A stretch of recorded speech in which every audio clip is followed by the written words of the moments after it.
Alright, so my preschool teacher, who also ended up somehow changing jobs and becoming my 11th grade English teacher, had a super interesting life. Her mother had some super famous book, her father worked high up in the government, but that's not the point of the story. Anyway, let me describe her to you.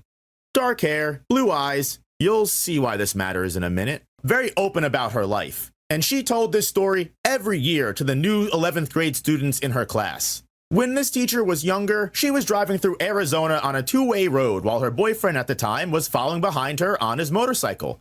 If you don't live in Arizona, it's good to know certain stretches of it can be quite isolated and deserted. It's been about 6 years, so my details on this might be fuzzy, but I remember she said they were on a long drive, and basically, her and her boyfriend already knew the destination where they were going, so they were on their way there by memory, resulting in them getting separated by a couple miles or so. A man who was behind her in a Volkswagen Beetle kept pulling up beside my teacher into the other lane.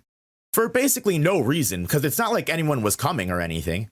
And the driver kept motioning at her to pull over. She ignored him the first few times, but he kept doing it and began getting way more frantic every time, getting to the point where she believed he must have spotted something wrong with her car. So she saw an open parking lot off the road, which ended up being a deserted gas station, and she pulled over. But once she put her car in park, she said she was instantly hit with some eerie feeling. This man that got out was suspicious and kept telling her that he saw something wrong with her headlight, which was instantly weird considering he would never have gotten in front of her to know that, and he kept insisting she got out of the car so he could show her what he meant. Now her boyfriend, who was only a few miles behind her thankfully, eventually did catch up and spotted her car at that sketchy gas station. And right as she was getting out of her car, the boyfriend pulled in. And as the boyfriend did that, this mystery man got into his car and sped off like his life depended on it.